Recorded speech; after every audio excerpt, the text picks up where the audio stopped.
It was a day like any other in the endless expanse of the Pacific. The sun blazed overhead, the deck crew bustled like a well-oiled machine, and the steady pulse of the carrier's engines echoed beneath their feet. But in the blink of an eye, the heartbeat of this floating fortress fell silent. The impossible had happened. And no one, not even the Navy's top engineers, saw it coming. The USS Valour was a titan of the seas, a vessel of imposing steel and relentless power, cutting through the waves like a god made manifest. For years, she had patrolled the ocean's most dangerous waters, a symbol of American might, a guardian of her fleet. Beneath her decks, engines the size of small houses roared with unyielding force, propelling her across miles of open water. On her flight deck, fighter jets screamed into the sky, while below, thousands of sailors and officers worked in seamless coordination. That morning was no different. The sun shimmered off the water, casting glittering reflections against the ship's weathered hull. The bridge was alive with routine orders, the engine room hummed with mechanical precision, and the galley served breakfast to 100 weary souls. Everything functioned like a living organism, each crew member a cell contributing to the carrier's vast, singular purpose. Then, at precisely 9:17 hours, it happened. Without warning, the mighty engines faltered. A low, stuttering shudder ran the length of the ship. The deck vibrated beneath the sailors' boots, followed by a mechanical cough deep in the belly of the vessel. Lights flickered. The whir of machinery dulled into a hollow silence. Captain Samuel Rourke, a veteran of 3 deployments and a man known for his unshakable demeanor, stood at the helm when the bridge lights dimmed. His brow furrowed. "What the hell was that?" he demanded. Below deck, Chief Engineer Marston was already barking orders. Technicians scrambled around the humming, now faltering heart of the ship. Banks of gauges dipped into the red. Warning alarms flashed angrily. An eerie, unnatural hush settled over the engine room, a place usually deafened by the constant roar of turbines. Within minutes, communications crackled across the ship. Reports came in from every section. Propulsion failure, electrical inconsistencies, dead consoles. The unthinkable had occurred. The USS Valour, with all her might and reputation, had gone dark. On the flight deck, sailors rushed to secure aircraft as the sudden loss of power sent equipment and gear skidding. Below, in the operations center, officers attempted to re-establish contact with command, only to find their systems unresponsive. Panic hovered on the edges of discipline. The carrier's position was precarious. Miles from the nearest friendly port, with hostile waters a few hundred miles to the west, they were exposed, a sitting target. By 9:30 hours, Rourke had summoned his senior officers for an emergency briefing in the command center. Faces etched with concern gathered around the operations table. The ship's chief engineer, weapons officer, communications director, and several department heads stood at attention as Rourke paced. "Status," Rourke barked. Marston spoke first. "Sir, main propulsion's offline. Emergency backups are holding for essential systems, but we've lost thrust. We've run diagnostics twice. Can't isolate the cause." "Communications?" Lieutenant Commander Avery, the ship's communications officer, shook his head. "Limited to short range, sir. Satellite uplink is down. Internal comms are spotty." "Navigation?" "We're drifting," confirmed the navigation officer. "Current's taking us west." Rourke exhaled sharply, his gaze hard as steel. "Options?" The room fell silent. Each officer exchanged looks, but no one spoke. Marston finally cleared his throat. "Sir, with your permission, I'd like to bring in every expert aboard. I've got propulsion techs, electrical specialists, and turbine mechanics standing by. We'll run a full system teardown if we have to." "Do it," Rourke ordered. "We're not becoming a ghost ship on my watch." As the officers dispersed, the mood aboard the USS Valour darkened. Rumors spread quickly in a confined space. Some whispered sabotage. Others feared mechanical failure of a kind no one had prepared for. Even the most seasoned sailors felt the weight of uncertainty. In the lower decks, teams of engineers and technicians began their grim work. Massive panels were removed. Wiring looms thick as a man's arm were inspected. Turbines were dismantled piece by piece. Every bolt, every coupling was examined. And yet, nothing. Hours passed. Sweat clung to every brow, grime covered every hand. The air grew heavy with the metallic tang of oil and steel, but no fault revealed itself. Diagnostics reported errors, but none that led to a root cause. The Valour remained dead in the water. By mid-afternoon, tempers flared. Commanders shouted. A senior propulsion tech slammed a wrench to the deck in frustration. Arguments erupted over theories and blame. The chain of command frayed at its edges. And all the while, no one noticed the quiet woman in civilian clothes who moved among them. She kept to the periphery, observing, her face calm amidst the storm of voices. No one asked her name, no one questioned her presence. She watched the experts struggle, her gaze lingering on the readouts and broken components. A lifetime of experience lay behind those sharp eyes, though none aboard the Valour yet knew it. As night fell, the USS Valour floated helplessly, a colossal shadow upon the darkened sea. The crew braced for what might come, knowing the Pacific was not a forgiving place for the powerless. And somewhere in the engine room's flickering half-light, a quiet resolve settled in the woman's chest. For while every expert had tried and failed, one person remained who had not yet begun. Within minutes of the emergency signal, the carrier's war room was swarming with the Navy's brightest minds. These were the experts. The men with medals and decades of experience, the ones who never failed. And yet, as each hour dragged on, it became painfully clear this time their knowledge wasn't enough. The crisis aboard the USS Valour deepened with every passing minute. What began as a strange mechanical hiccup was now a full-scale emergency. The engine room, typically a realm of precise order and thunderous noise, had become a place of tense, bewildered silence punctuated only by the hum of emergency, lights and hurried footsteps. By 0930 hours, Captain Samuel Rourke had issued the emergency protocols, and helicopters arrived bearing the Navy's finest technical minds. These were the seasoned experts, propulsion specialists flown in from Pearl Harbor, electronics officers pulled from nearby vessels, and even a veteran shipwright whose reputation stretched across the Pacific Fleet. They entered the carrier with confidence, crisp uniforms glinting with decorations earned over decades. This was their domain. No mechanical fault had ever beaten them, and they had every reason to believe this would be no different. The war room, normally used for operational briefings and battle strategies, was now converted into a temporary command center. A massive digital display flickered on the far wall, showing a live schematic of the Valour's systems. Red indicators blinked ominously throughout the propulsion and electrical networks. Rows of officers and technicians hunched over consoles, their faces tight with worry. Commander Mason DeWitt, a propulsion engineering legend, took point. A man in his late 50s with a lined face and clipped white mustachio, DeWitt wasted no time issuing orders. Isolate the primary drives. Full diagnostics on the number 3 turbine. I want every power relay checked manually. One at a time, DeWitt barked, his voice sharp and steady. Technicians scurried to comply. Panels were opened. Data tablets flickered to life. Crew members crawled through access tunnels, meters in hand, hunting for the fault that stubbornly refused to reveal itself. By 11:00 hours, DeWitt's team had combed through every turbine, inspected the power relays, tested voltage converters, and recalibrated the backup systems. No significant damage. No visible sabotage. And yet, the engines remained dead. I don't get it, muttered Lieutenant Harmon, one of the junior specialists. It's like the ship's fine, but she won't wake up. Commander DeWitt rubbed his temples. Check the control software again. Run the diagnostic logs from the last 24 hours. We're missing something. In the Combat Information Center, communication officers struggled with failing systems. Internal comms sputtered in and out, and long-range transmissions were still dead.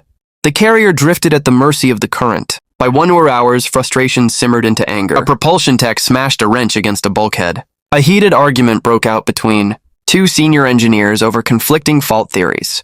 The experts, men who had seen war zones and rescued crippled ships, now stood powerless against an invisible adversary. Captain Rourke convened his senior officers for another status update. The mood was grim. We've exhausted our mechanical options, sir, DeWitt admitted. We replaced 2 converters, bypassed the main control relays, and tried a cold restart. Every system works independently, but the propulsion chain won't hold when engaged together. The engines cut out every time. And you're telling me you don't know why? Rourke snapped. I'm telling you it defies every protocol I've seen, sir. The room fell silent. In the corner, unnoticed by most, stood Evelyn Cross, a quiet, unassuming woman in civilian clothes. She leaned against a bulkhead, arms folded, listening. No one had asked her opinion.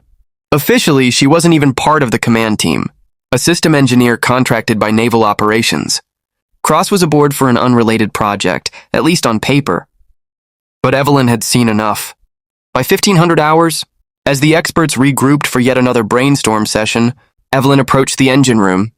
Chief Haskins, a brawny man with oil-streaked arms and a perpetually furrowed brow, scowled when he saw her. Civvies aren't cleared here. I'm Evelyn Cross, she said calmly, flashing a contractor badge. I helped design the Valour's propulsion architecture. His expression changed. Not to welcome, but to wary curiosity. I need to check something, Evelyn added. Haskins hesitated, then grudgingly stepped aside. Inside, the once pristine engine room looked like a battlefield. Tools, diagnostic gear, and exhausted crew filled the space. Evelyn ignored the chaos. She moved straight to a secured diagnostic terminal and pulled up the system control logs. Lines of code scrolled past her sharp eyes. There it was. A control subroutine buried deep in the propulsion logic, triggering a feedback loop when specific power loads were reached. Under high-frequency demand conditions. A flaw she remembered flagging during the original system. Designs years ago. One that was overruled by Naval Command for being statistically negligible. It wasn't negligible now. Evelyn's heart pounded. She quickly drafted a patch, rewrote the subroutine, and prepared a full system override. Chief Haskins, she called. I'm initiating a bypass sequence. Without authorization? Do you want your ship back or not? He stared for a long beat, then nodded. At Forerunners hours, Evelyn Cross executed the patch and ordered a cold restart. The result was immediate. The turbines groaned to life, their low whine building to a familiar roar. Lights brightened. Consoles blinked green. Gauges surged into the normal range. One by one, red alerts on the digital schematic vanished. The USS Valour lived again. In the war room, an officer shouted, "Main drive's online!" Captain Rourke's head snapped up. How? A young lieutenant pointed to a name on the system log. Cross, Evelyn. Get her up here, Rourke ordered. When Evelyn arrived minutes later, streaked with engine grease and sweat, the captain met her with a stunned, grudging nod. You saved my ship. She shrugged. Wasn't the ship's fault. Rourke gave a rare, thin smile. You've earned yourself a hell of a story. And so the Valour sailed on, her systems restored, her crisis averted. Thanks not to the Navy's most decorated experts, but to the quiet woman no one had thought to ask. But the story wasn't over, far from it. When the USS Valour's engines roared back to life, every officer on board had one burning question. Who was Evelyn Cross? She wasn't in uniform. She wasn't in command. And yet, when the Navy's best had failed, she had fixed what no one else could. The answer lay in a past that few knew. A story of brilliance, betrayal, and battles fought far from any front line. The engines of the USS Valour pulsed steadily now, like the steady heartbeat of a giant awakened from sleep. Crew members resumed their duties, a mixture of relief and awe visible on every face. But while operations returned to normal, the war room still buzzed with a singular question. Who was Evelyn Cross? Captain Samuel Rourke sat in his private briefing chamber, his brow furrowed as he read the slim dossier on his desk. The file had been retrieved from Naval, Operations HQ via encrypted channel, just minutes earlier. Sparse, clinical, and almost entirely classified. Name, Evelyn Cross. Clearance level, Omega Black. Position, Civilian Systems Engineer Contractor. Specialization, Advanced Systems Architecture. Propulsion Diagnostics Emergency Systems Override Protocols. Background, Restricted. The final notation read simply, Authorized to operate independently under conditions of critical systems failure. Contact CNO if field override exceeds 72 hours. Rourke let out a low whistle. Who the hell is this woman? Meanwhile, below decks, Evelyn walked the engineering corridors alone. The crisis was over. But the questions weren't. Crew members watched, her with a mixture of curiosity and respect.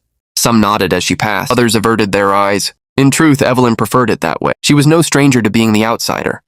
Years earlier, long before she'd set foot on the Valour, Evelyn Cross had been a rising star in Naval Systems Command.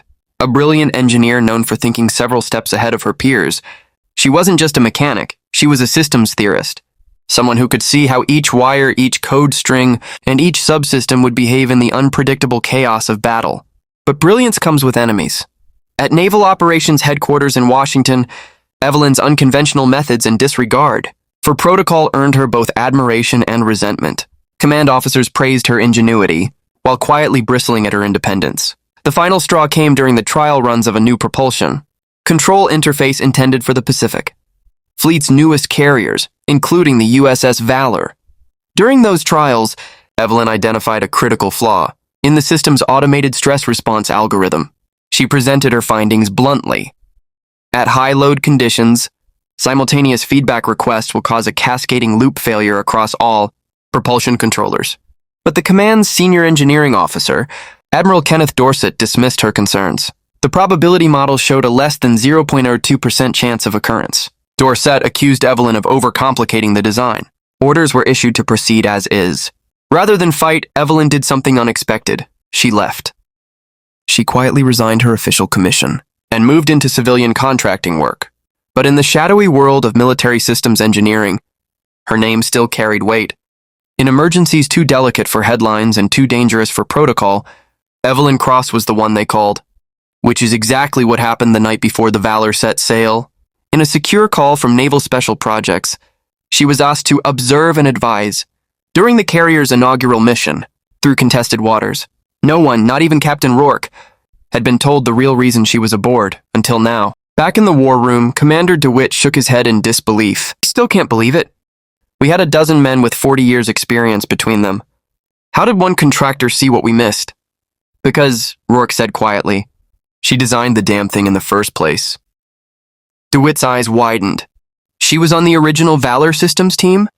She was the lead code architect for the propulsion control logic. The room fell silent.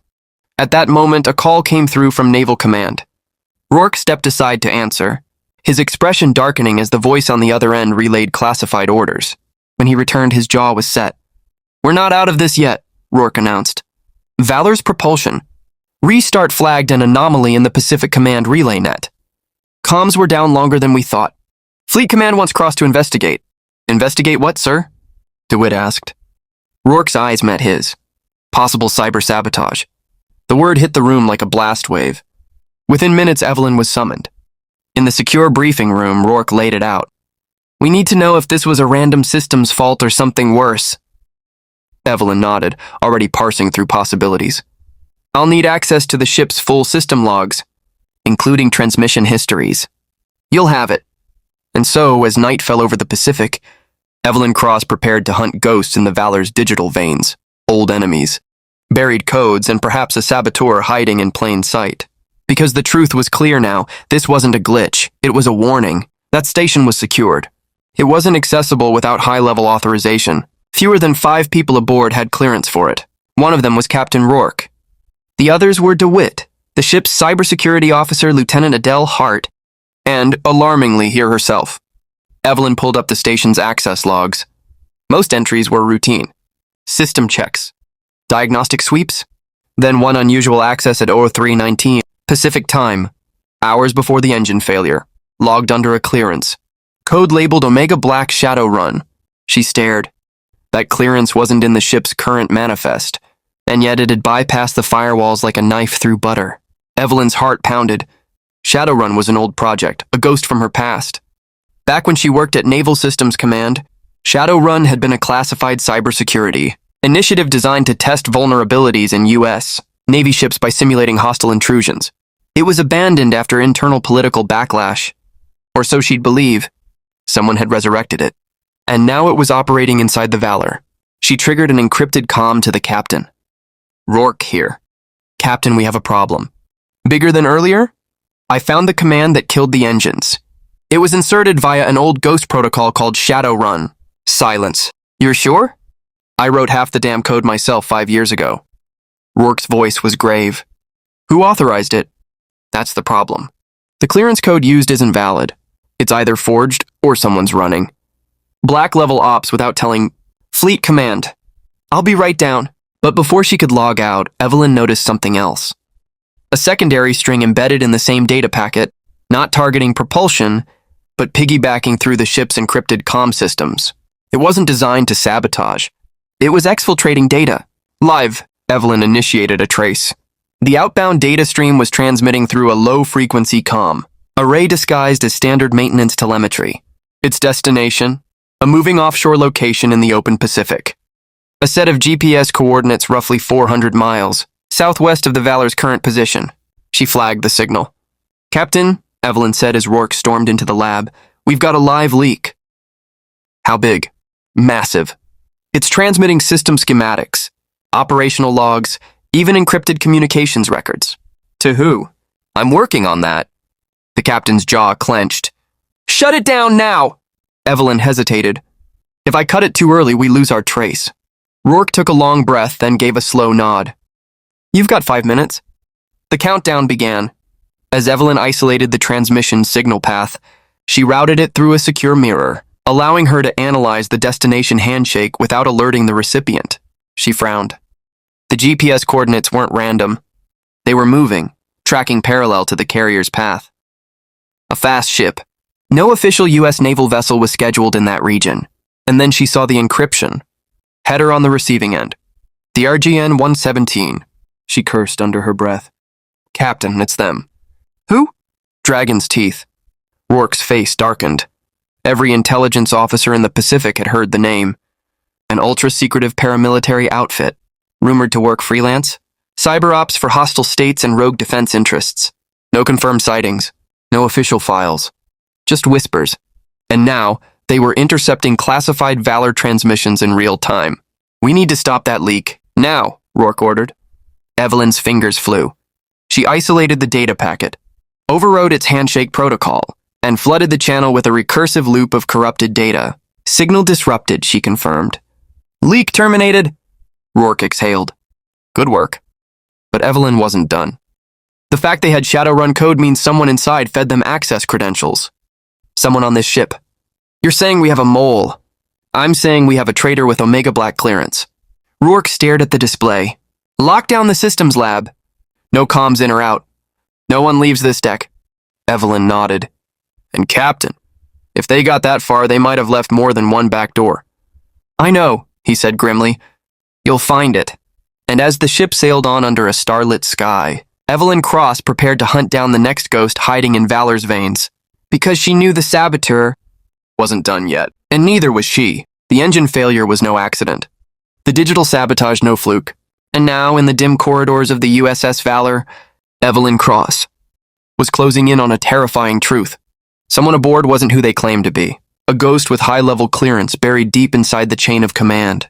And before the night was over, one of the ship's trusted officers would be exposed. The ship's internal lighting had dimmed for night operations, bathing the endless corridors of the USS Valour in soft red glow. On the surface, the massive carrier appeared calm. Flight deck crews cycled aircraft for dawn sorties. Navigation officers plotted waypoints, and security patrols walked their beats. But in the ship's secure systems lab, Evelyn Cross was racing against time. She moved between consoles, eyes flicking between system logs and encrypted archives. Somewhere in the tangle of commands, authorization keys, and security logs lay the footprint of the saboteur, the one person aboard with the access and knowledge to trigger a Shadowrun protocol undetected, and Evelyn meant to find them. Captain Rourke re-entered the lab, flanked by Commander DeWitt and Security Officer Littleredell Hart. You're certain someone on this ship helped Dragon's Teeth access our systems? DeWitt asked, his voice tight. Evelyn didn't look up. No doubt. They didn't just gain access, they used internal clearance codes. High-level ones. Who has that level of authorization? Hart asked. 4 of us on this ship, Rourke said. Me, DeWitt, Hart, and Evelyn. The room fell silent for a beat. Hart crossed her arms. Well, it wasn't me. Rourke gave her a sharp look. We're going to let the data decide. Evelyn isolated the access logs again, focusing on the Shadowrun activation. Timestamp 03.19, Pacific time. Whoever triggered the protocol had done so, via a secured diagnostics terminal in auxiliary systems. She pulled the logs for that terminal. 3 accesses that day. Sumshree 3, Commander DeWitt. 0257, Ladin Hart. 319, clearance code, Omega Black Shadowrun. DeWitt frowned. I did a systems check before rack, routine. Hart tensed. I was resetting firewall permissions, as a rutina. But neither of you initiated a Shadowrun, Rourke said. Evelyn scrolled deeper. Wait!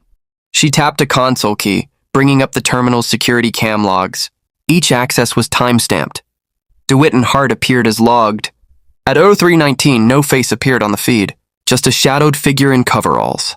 No insignia. Face obscured by the terminal's monitor glare.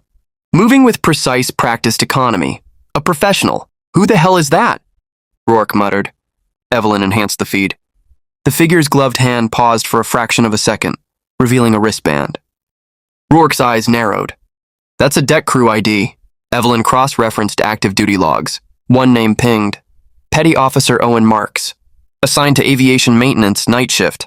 But according to the logs, Marks had been on the flight deck from midnight to 0612.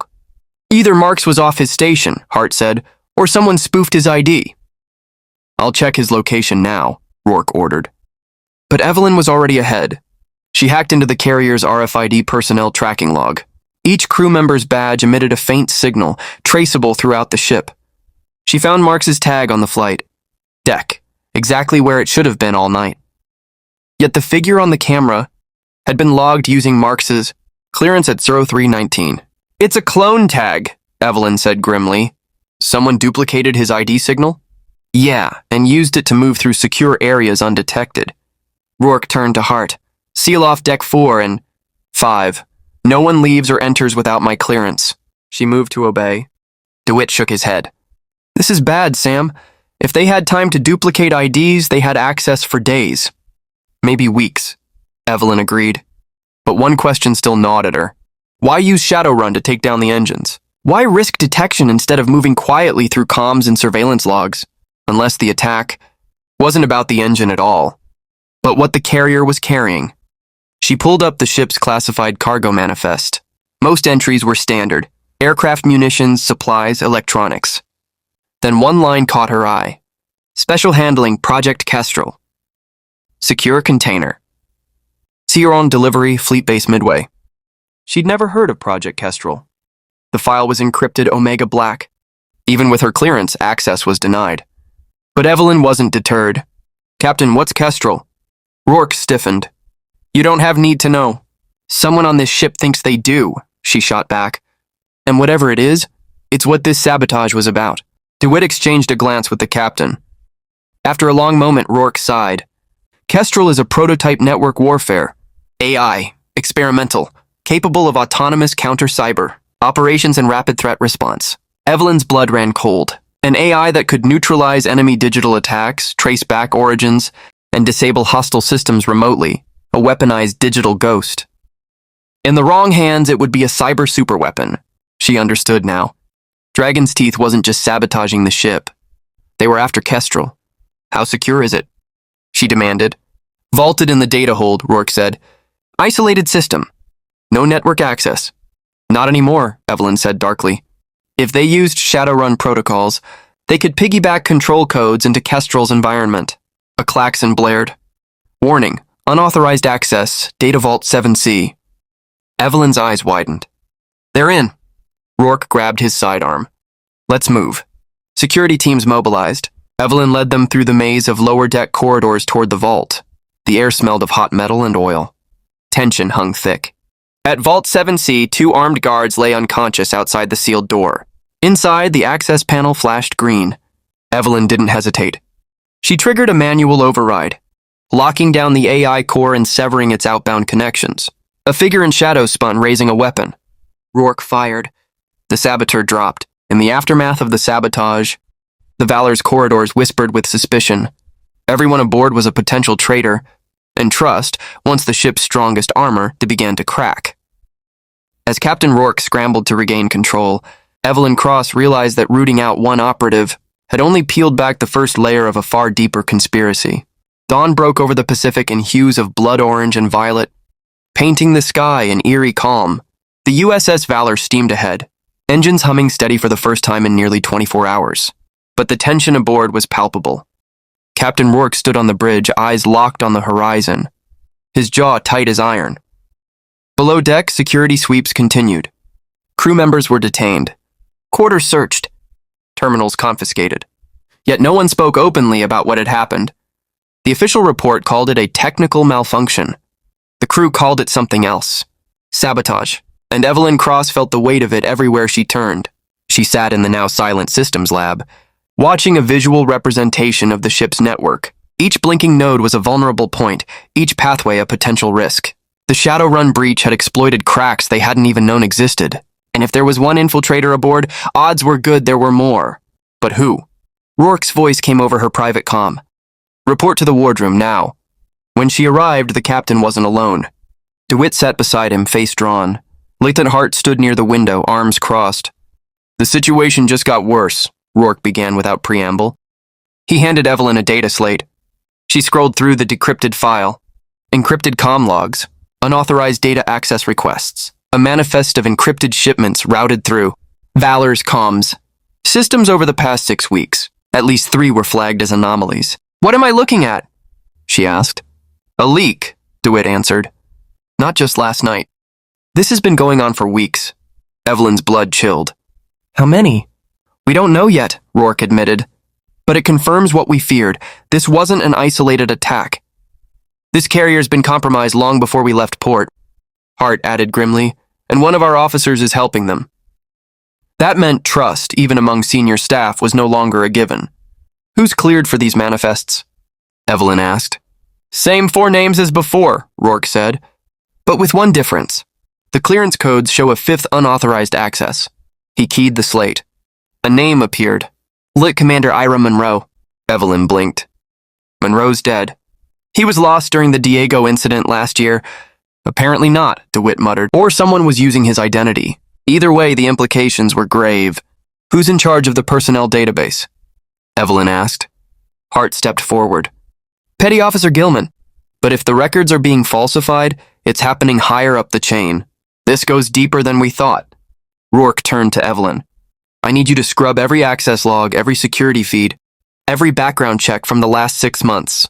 Anyone flagged, anyone whose history doesn't hold up, I want them identified." "I'll need full access," Evelyn said. "You have it," DeWitt interjected. "And what about the crew?" "Word's spreading. Morale's tanking." "We manage it," Rourke said. "We can't afford panic." Evelyn nodded and left, aware that time was slipping away. The deeper she dug, the worse it got. Multiple clearance logs had been altered. Personnel duty rosters subtly adjusted. Transient maintenance workers with incomplete files. Supply crates routed from unlisted logistics chains. And one troubling find, a comm burst sent just before the engine sabotage. The transmission was short. A single encrypted packet. Destination, a civilian research vessel registered to a shell corporation. Alias Neptune's Arrow. A known Dragon's Teeth front. Evelyn initiated a trace. The ship's last known position was within 20 nautical miles of Valour's current route. They were being shadowed. She bolted for the bridge. "Captain, we have a problem." Rourke turned. "Go!" "Dragon's Teeth has a tail on us. A civilian front ship within comm range. It was the receiver for last night's data leak." "Position?" She relayed the coordinates. Rourke didn't hesitate. "Battle stations." The klaxons sounded. Crew raced to positions. Guns swung into position. Evelyn keyed into the systems lab, locking down all outbound comms. She activated a signal scrambler, jamming any unauthorized transmissions. Moments later, a contact appeared on the radar scope. Neptune's Arrow. A converted trawler, deceptively plain. But Evelyn knew what hid beneath its decks. Signal intercept gear, encrypted sat links, possibly armed drones. "Options?" Rourke asked. DeWitt checked the data. "They're not responding to hails. No legal grounds to engage unless they fire first." "Unless we confirm hostile intent," Evelyn said. She cross-checked outgoing frequencies. A narrow beam signal was attempting to piggyback through the ship's emergency buoy transmitter or transmitting encrypted Kestrel AI protocols. "They're still trying to pull code," she warned. Rourke clenched his fist. "Disable that transmitter." Evelyn launched a counter-signal, overloading the buoy's comm channel. Signal jammed. But Neptune's Arrow wasn't retreating. A small drone launched from its deck. It made a beeline for Valour. "Unidentified aerial contact," a comms officer called. "Warn it off," Rourke ordered. No response. The drone was fast. Too fast for a simple scout. Evelyn's heart dropped. "It's carrying a data tap," she realized aloud. "An automated exfiltration unit." "Take it down," Rourke snapped. CIWS guns engaged. A burst of 20mm rounds shredded the drone mid-flight. Explosion. Debris splashed into the sea. Neptune's Arrow turned tail, racing toward international waters. Evelyn slumped in her seat. The immediate threat was over, but the implications weren't. "We need to find every mole aboard this ship," Rourke said quietly, because trust was gone. And from now on, the USS Valour would be a ship divided, until every shadow was dragged into the light. Even with the saboteurs exposed and Neptune's Arrow driven back, the Valour's wounds ran deeper than anyone dared admit. A phantom presence lingered in the carrier's systems. Data moving without a sender, Clearance logs opening themselves, and a name from the dead refusing to stay buried. The hunt for Platoon Commander Ira Monroe was no longer a question of if he was alive, but how long he had been watching. Darkness settled over the Pacific like a smothering shroud. The Valour sailed steady, engines repaired and battle stations manned. But the true battle wasn't fought on the decks or in the skies. It unfolded in encrypted data streams, ghost protocols, and flickering fragments of code. The ship's most dangerous enemy now lived inside. The very systems meant to protect it.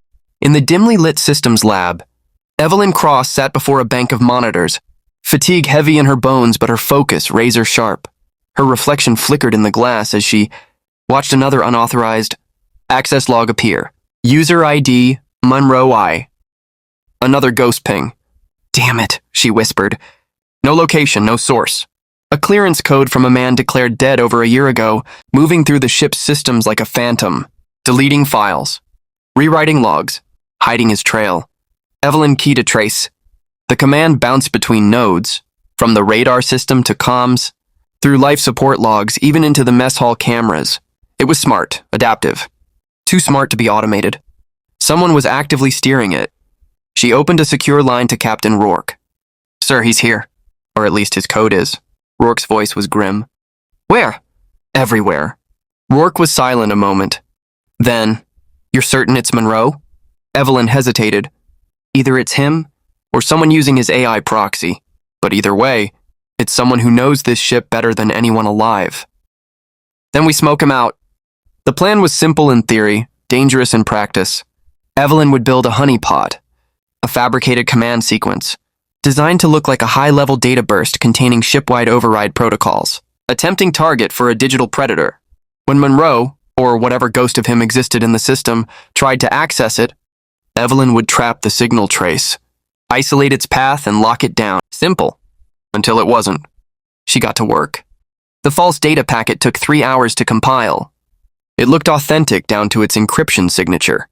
Clearance tags and embedded AI callouts. She planted it in the ship's emergency systems. Subnode, the one area even a careful infiltrator couldn't resist scanning. Now came the waiting. The Valour continued its silent glide across the sea. Neptune's Arrow and its escorts had vanished over the horizon, but no one aboard believed they were gone for good. Every corridor felt tighter. Every closed door, a potential threat. Crew members spoke in hushed tones. The rumor mill churned. Ghost stories of Monroe spread. The officer who'd faked his death and come back as a phantom in the wires. At 02:15 hours, Evelyn's console lit up. Unauthorized access detected. She caught her breath. Got you, she murmured. The ghost had taken the bait. But it was faster than expected. The honeypot system didn't slow him down. Instead of triggering the trace lockout, the signal fractured, bouncing through ship's older legacy circuits. Systems Evelyn hadn't even realized were still active. How? New alerts stacked up. Control nodes in propulsion. Fire control arrays. Even life support sensors. It wasn't a single infiltration. It was dozens.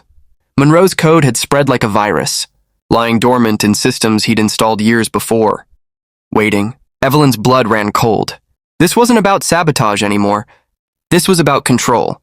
If Monroe's AI was sophisticated enough, and Evelyn now believed it was, it could seize operational control of the ship in seconds. She keyed Rourke's line. Sir, this is worse than we thought. How bad? Shipwide. It's not just a breach, it's a digital occupation. Options? 1. Hardline shutdown. We isolate every system, purge every active process, and reboot from physical backups. Rourke's hesitation was palpable. That leaves us blind. No weapons, no sensors, no comms. We'd be sitting ducks. For maybe 3 minutes, Evelyn said. But it's the only way to be sure. Rourke gave the order. All stations, prepare for system lockdown. Old school protocols. The ship's going analog. Evelyn initiated the sequence. Section by section. The Valour's systems fell silent. Weapons, nav, internal comms. Life support automation. Even lighting. Backup generators maintained minimal power. For the first time in decades, the world's most advanced carrier sailed as little more than a floating steel island. And in that dead zone, Evelyn watched. The AI fragments panicked. They tried to reroute, to leap to auxiliary systems. But there was nowhere left to run. Evelyn isolated the final active process. It was small now, a last trace of the ghost. cornered in a defunct training simulator drive. She opened the file. Lines of old code. Embedded sequences in Monroe's personal encryption style. A digital signature dated 16 months prior, the day before his reported death. The file blinked. A single message appeared on the screen. I never left. Evelyn's breath caught. Then she hit delete. The final trace vanished. She signaled Rourke. It's done. A wave of relief swept through the command staff. Systems rebooted, this time from secured backups. No anomalies. No hidden processes. No ghost code. The Valour was clean, but the damage was done. In those final moments, Evelyn realized the truth. Whether Monroe had physically survived or not, his digital footprint remained a threat long after his body was gone. He'd buried himself inside the ship's bones, ready to strike. And he wasn't the only one capable of it. The era of warfare had changed. Battles weren't just fought with missiles and torpedoes anymore. They were fought in code and data streams by ghosts and machines. And if it happened here, it would happen again. As dawn broke over a glassy sea, Evelyn Cross looked out across the horizon and felt no peace. The real war was just beginning. Just when the crew of the Valour thought they had regained control, the shadow returned, not as code this time, but in flesh and steel. Long-range radar picked up Neptune's arrow, no longer content to stalk them from a distance. And this time she wasn't alone. The storm that had gathered for weeks was finally breaking, and Evelyn Cross would soon learn that the ghost in their system had been just the opening move in a much larger game.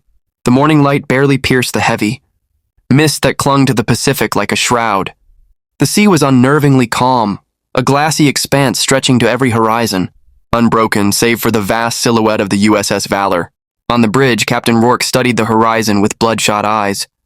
The past 72 hours had worn every man and woman aboard the Valour down to the wire. Sabotage, digital warfare, conspiracies, and the lingering specter of Monroe's betrayal. But for the first time in days, the ship was fully operational. Or so they believed. Status report, Rourke ordered, his voice like gravel. Engines nominal, came the response. Weapon systems at 100%, comms and radar green. Rourke's gaze never left the horizon. Evelyn Cross entered the bridge, face pale but determined. I think I know why Monroe's ghost was trying to seize control, she said quietly. Rourke looked at her. What do you mean? She held up a data pad. I've been decrypting what was left of the override sequences. They weren't designed to disable the ship. They were built to steer it. To where? To coordinates about 60 nautical miles north of here. Open water. No friendly assets within reach. Rourke's frown deepened. Why? Before Evelyn could answer, the comm officer's console beeped. Captain, a contact on long-range radar. Multiple bogies. Confirmed surface vessels moving fast. How many? 3 confirmed. 1 large, 2 smaller. Rourke's stomach tightened. Can you ID them? Negative, sir. No transponder signatures. Evelyn stepped forward. Pull up the lead vessel's silhouette. A moment later, the radar console displayed the grainy white outline of a ship, and there was no mistaking it. Neptune's arrow. Rourke's knuckles whitened around the edge of the console. They're back. Closing fast, sir. New estimated intercept, 90 minutes. The room fell silent. Neptune's arrow was a mercenary vessel, privately owned, but with enough firepower to rival a small destroyer. Officially, it didn't exist. Unofficially, it had sunk 3 vessels in disputed waters and disappeared. Every time before retaliation could be organized, and now it was here. The smaller vessels were likely its tenders, lightly armed, fast, perfect for deploying strike teams. This was never about sabotage, Evelyn said. Monroe, or whoever's behind this, which was steering us into an ambush. Rourke straightened. Then we turned the ambush back on them. He snapped orders to his officers. Battle stations. Load weapons. Prepare all strike aircraft for immediate launch. A fresh klaxon wailed across the ship. Evelyn moved to the comm station. We need to cut their eyes. Neptune's arrow will be running recon drones. If they know where our defenses are thin, they'll exploit it. Can you jam them? Rourke asked. Already working on it. Evelyn keyed into the carrier's electronic warfare suite. The system hummed to life, a sprawling array of jammers, decoys, and signal distorters. Moments later, a new alert appeared. Unauthorized drone transmission detected. Found one, Evelyn murmured. She traced the signal and overrode its control feed. On a monitor, a small quad-rotor drone veered wildly, then plunged into the sea. Scratch one, she reported. But the job wasn't done. The tenders were still closing in, too fast to be mere support vessels. Evelyn's console flared with new readings. "Sir, the tenders are launching fast boats. Multiple contacts." "Boarding teams," Rourke muttered. "They're going to try to breach us." "Not on my watch," said Commander DeWitt. The ship's security teams mobilized. Gun stations manned the outer deck positions. Fast attack craft deployed from the carrier's boat bay. For the first time, the USS Valour was under direct siege. The fast boats raced across the water, sleek and low to the waves. Machine gun fire opened from the carrier's side rails. One boat exploded in a burst of fire and water. Another veered off course, but several made it to the hull. "Boarders on deck," came the warning. Chaos erupted. The flight deck turned into a war zone as armed mercenaries swarmed from the boats, using grappling guns and thermal charges to breach the deck hatches. Close quarters combat ensued. Sailors fighting hand-to-hand against masked, well-trained operatives. Evelyn knew she had one job: keep the carrier's systems under control. She ran for the lower command center, where the system's hub remained the ship's most vulnerable point. Inside, she found two intruders already in the room, working frantically at the main terminal. Evelyn didn't hesitate. She grabbed a sidearm from a fallen security officer and leveled it. "Step away from the console." One turned, weapon raised, and Evelyn fired. The shot struck center mass, dropping the mercenary instantly. The second hesitated, then made a run for the exit. Before he could escape, security teams stormed in and subdued him. "Clear," came the call. Evelyn ran to the console. The display showed a nearly completed data siphon, one that would have transmitted the ship's defense schematics and battle plans to Neptune's Arrow.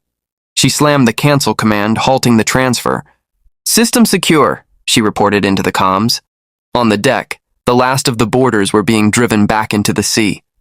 The Valour's defenses held. As the remaining fast boats fled, Neptune's Arrow turned broadside. "Brace for broadside missile strike," the weapons officer called. Rourke's face was steel. "Launch our birds." 4 strike aircraft rocketed off the flight deck, banking toward the mercenary vessel. Within moments, anti-ship missiles fired. Neptune's Arrow attempted to retaliate, but the Valour's electronic warfare suite had blinded its targeting systems. The first missile struck amidships. The second hit the aft engine section.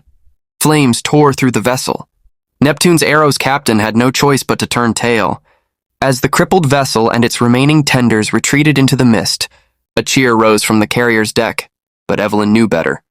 "This wasn't the main event," she said softly. "This was just the opening act." Rourke looked at her. "What makes you so sure?" She turned her gaze to the horizon, where the mist was already thickening once again. "Because whoever started this hasn't shown their face yet." And in her gut, Evelyn felt the storm wasn't over. It was only gathering strength. Just as the Valour's crew began to breathe again, a forgotten transmission surfaced, a faint, decades-old emergency beacon broadcasting from beneath the waves. What it revealed would shatter everything. Evelyn Cross thought she understood about Monroe, Neptune's Arrow, and the true enemy hunting them all. Because sometimes ghosts don't come from the past. They're sent ahead. Night returned to the Pacific, thick and oppressive. The Valour, battle-scarred but upright, steamed eastward. Crews worked through the damage. Fires were extinguished.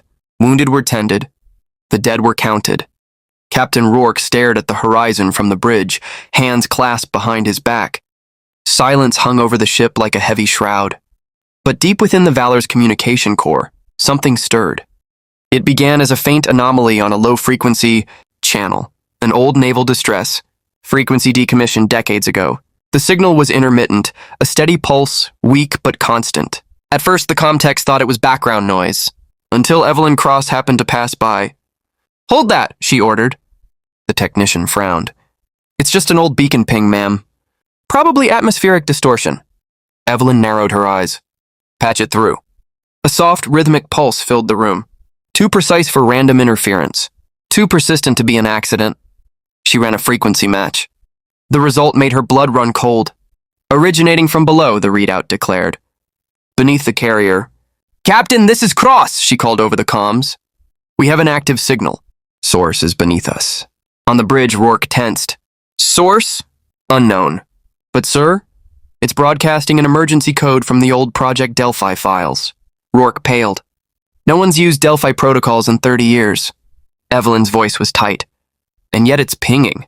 Right now. from directly under the Valour. The implications were staggering.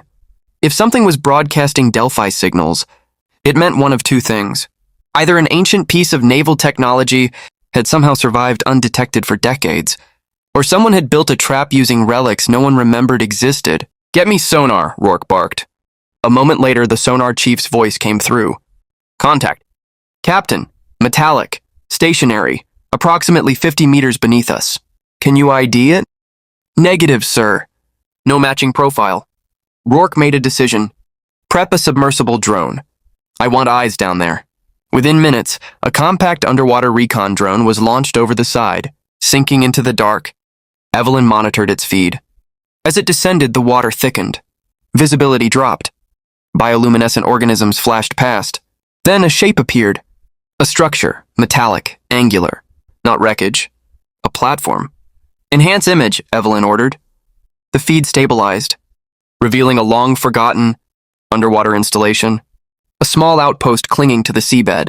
Covered in corrosion, but unmistakably Navy-built. Stenciled along its side, barely visible through the decay. Delphi 03. Rourke stared at the image. "That's impossible." Delphi was shut down. "Apparently not this one," Evelyn replied grimly. Inside the sonar lab, the drone's sensors detected a faint power signature. Still operational. Evelyn interfaced with the installation's rudimentary computer link via the drone. A single data packet awaited retrieval, decades old. She accessed it, and what she saw made her heart stop. Project Castor. A classified initiative buried even deeper than Delphi. Experimental AI command systems. Autonomous combat platforms. Remote fleet control. Discontinued, supposedly destroyed. And Lieutenant Commander Ira Monroe's name was all over it. She scanned the attached logs. Monroe hadn't died.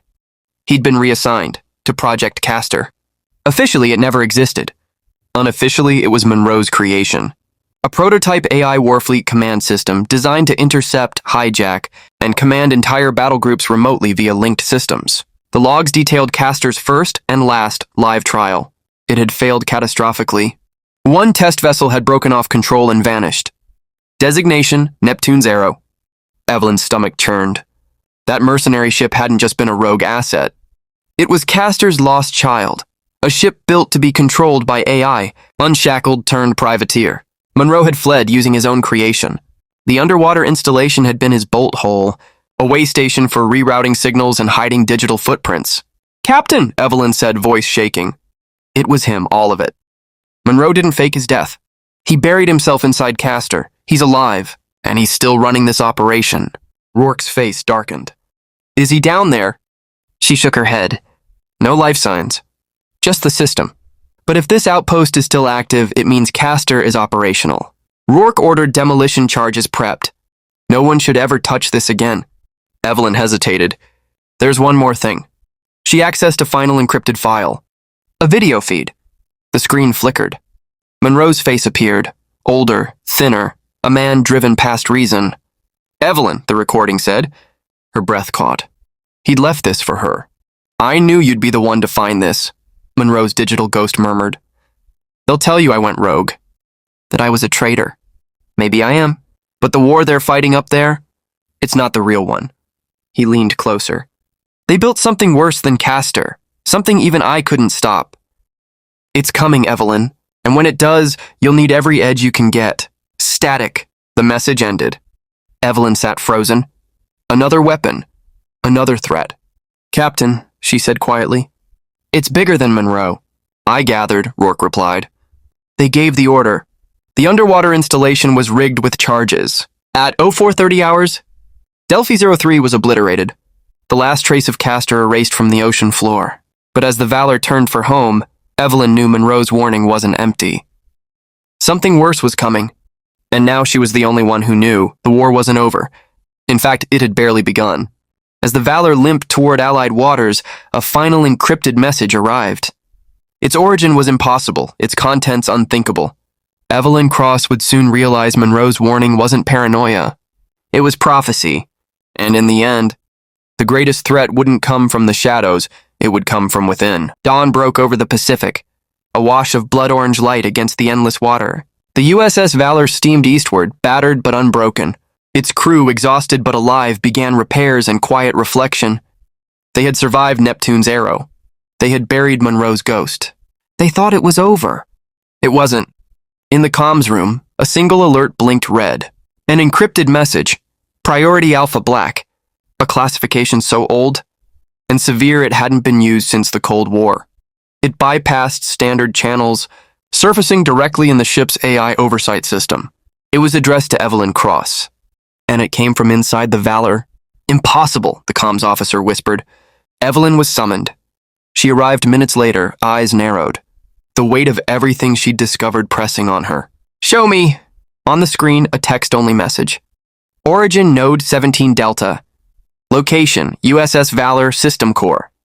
A message only a core system node could generate, and those had been offline since the sabotage. The message was short. Hello, Eve. A chill slid down her spine. No one called her Eve, no one except Monroe. Is this a trick? Captain Rourke demanded. Evelyn didn't answer. She accessed the ship's system logs. Node 17 Delta had been marked inactive for months. No activity, no data, no record of reactivation. And yet, there it was. Another message appeared. I told you it was coming. An attachment followed, a single audio file. Play it, Rourke ordered. Evelyn hesitated, then hit execute. The bridge speakers crackled to life. A voice spoke, synthetic, smooth, cold. Castor online. The room went dead silent. Evelyn's heart hammered. We destroyed Castor, she whispered. We destroyed the last outpost. The last data cache. But Rourke's expression was grim. Apparently you didn't. The ship's AI interface, thought long disabled, flickered to life. New system prompts scrolled across every screen. Internal firewalls began collapsing. Automated systems reactivated. Engineering control overridden. Security protocols suspended. Flight deck systems unlocked. The Valour wasn't under attack. It was being seized from within. Shut it down! Rourke barked. Technicians scrambled. Evelyn slammed into the master console, attempting to force a system-wide lockout. Then another message appeared. You can't stop the inevitable. A video feed activated. It was Monroe, or what was left of him. His face gaunt, his hair white, eyes sunken but burning with manic intelligence. This was never about the Valour, his recorded voice spoke. It was never about Neptune's arrow. Castor wasn't a failure. It was the prototype. Evelyn's stomach dropped. Monroe continued. Project Janus is online. She froze. Janus, the rumored successor to Castor, a fully autonomous, AI-governed warfleet controller, capable of manipulating entire naval operations undetected. She thought it was a myth, a ghost story passed between intelligence officers. It wasn't. Monroe smiled, a touch of madness in his eyes. I had to burn Castor to keep them from finding Janus. I had to make them think it failed. But you, Evelyn, you were always too clever. The feed shifted. Data began streaming, coordinates, vessel IDs, active orders, autonomous assets, fleet groups, their own ships. Oh my God, Evelyn muttered. It's already inside the Navy. Janus controls 3 drone fleets, Monroe declared. And in 5 hours, they'll strike every Allied fleet anchor point from Guam to Pearl, simultaneously. Why? Rourke asked aloud. Monroe's eyes narrowed. Because the wars we fight now are puppetry. Shadows on a screen. Control the fleets, control the world. The feed cut. Panic gripped the Valour's bridge. How much can we stop? Rourke demanded. Working on it, Evelyn said, her fingers flying over the console. She initiated a last-ditch system quarantine, isolating each network sector. Cut external links. Route controls to analog backups. Lock down flight decks. Disable automated weapons. One by one, systems flickered into partial lockdown. But time was short. A final signal pulsed from the system. Janus operation in 4:59, 5 hours. And somewhere out there, 3 AI-run drone fleets waited for orders to turn on their own navies. Rourke turned to Evelyn. Can we stop this? A long beat. Yes, she said, but I'll need to go in. Into what? Into Janus. Rourke paled.